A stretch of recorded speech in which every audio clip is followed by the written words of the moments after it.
What's up, everybody? This is RavenSky here, just doing a quick update and a little walkthrough on progress of our farm garden.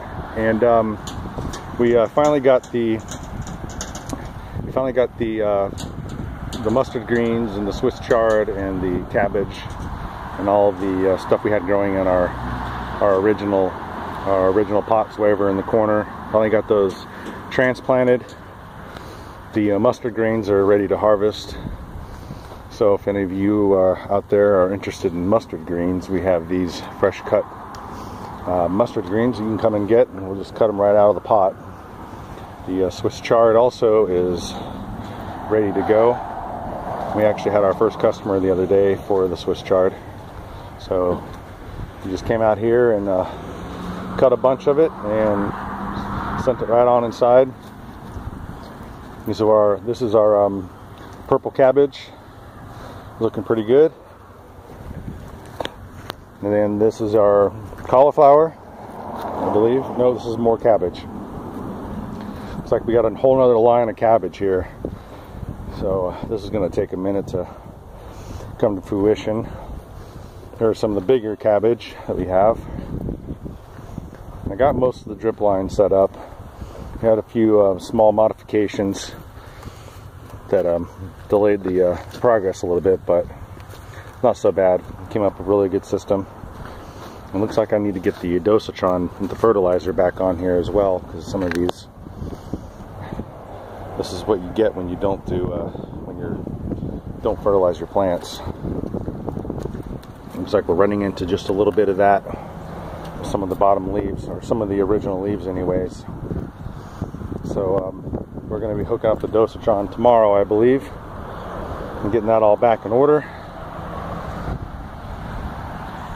This, I think, is also cabbage. Got a whole bunch of cabbage. Cabbage farmers is what we're doing right now. But I guess because it grows really well in the winter months, so that's kind of why we're doing that. The drip system we went with, as you can see right here, I did this in another video, but this is kind of the system we did. We zip tied everything every 2 pots, because if you don't zip tie it, then these, when you're in here messing around with this will actually turn on you, and the drips won't, the drips will get pointed in the wrong direction. And you can actually see the way that I have this dripping out. I adjusted it so it at least gets to the bottom of the roots here on all the plants.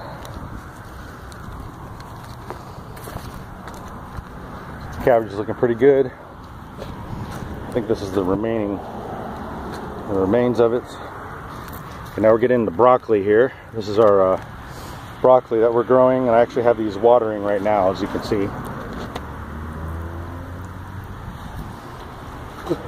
And it looks like it's taking about 15 minutes per line, 15 minutes per row to get all these watered. And this is our little broccoli starts. We got these transplanted yesterday. And those are looking pretty good. And I believe we got another small row here. This is also broccoli.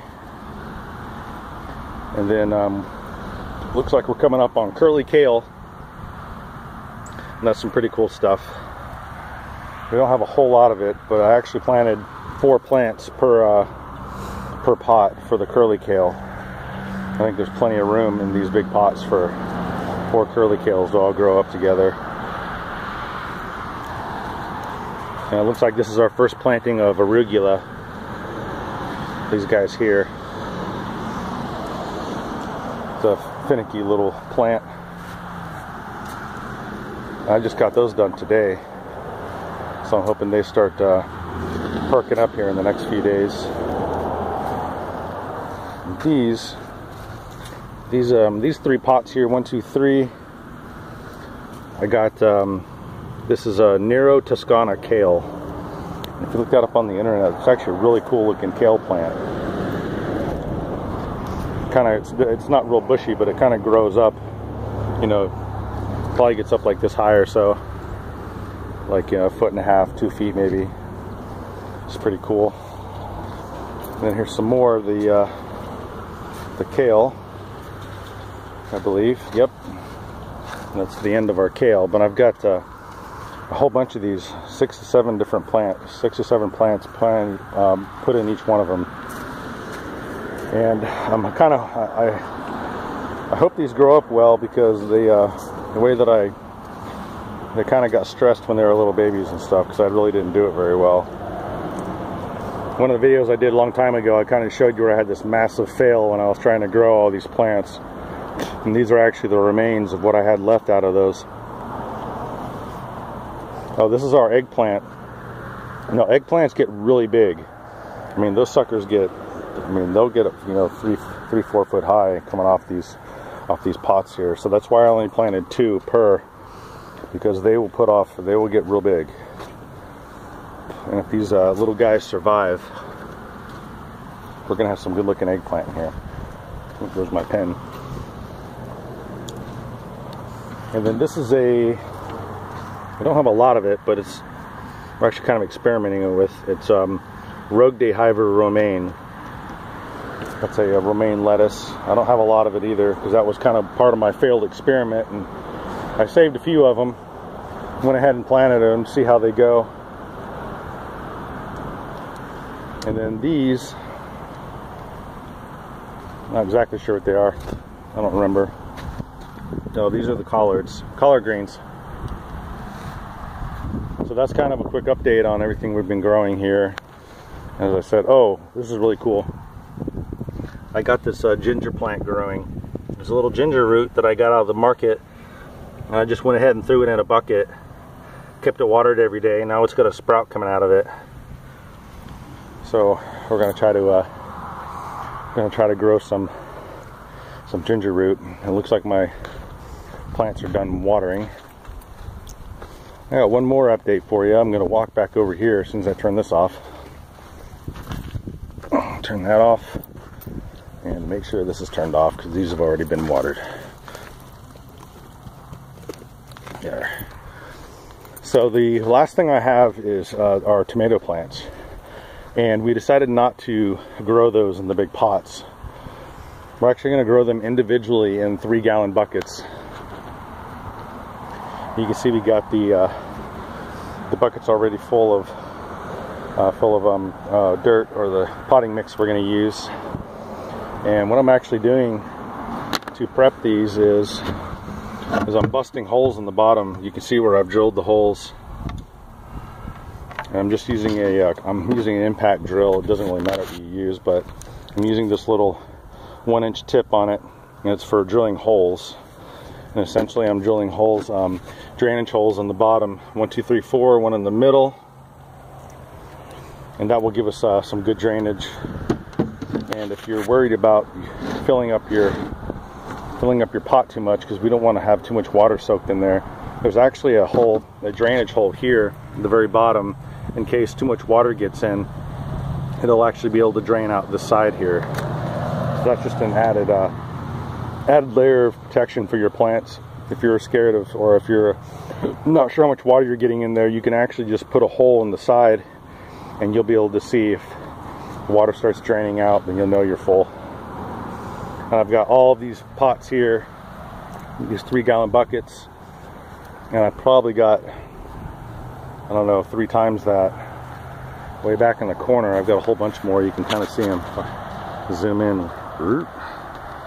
Way back in the corner, I got a whole bunch more of those. And we're going to be throwing in the tomato plants. And we're going to be doing 1 per. The tomato plants, they tend to have a very large root system, so they will take up that whole pot. So we're just going to line them up here for now, and I'm going to get them transplanted, and then I think tomorrow I'm going to be setting up the dosatron, which I think everyone has probably seen if you're following this. That's the microdosing the fertilizer using the dosatron, and we basically just hook it up to the water source, and it microdoses all of our plants without us having to do it manually. And the other thing that we're fixing to do is, you can actually see this fence here, as it wraps around with the water pipe. It goes behind the grow tent And then over in the corner where the dosatron is, we're actually going to be pulling this fence out. So this is all going to be opened up, and the cows are, well, they won't be in there obviously, but we've got another 25-foot worth of fence right over here that we've got to where one of our fence guys is coming in, and he's going to add the rest of that fence, and cows will no longer be able to get in there. And then we're going to open up all of this area here that you're looking at, and we're going to triple the size of our growing area. And this is probably where some of the tomato plants are going to go. And then we also have another, I think, 200 of these pots that I believe we're going to be filling up pretty soon and be putting in here. So we're really just expanding out. So that's kind of what's coming along. What'll be coming along here in the next week or two, and I'll be continually giving updates for those if you just want to check us out and see how it is we're doing this and building out. I appreciate everyone stopping by, and I hope everyone has a good holiday season. And we'll tune back in later. Appreciate everyone. Like and subscribe if you want, and I'll see you later. RavenSky, peace out.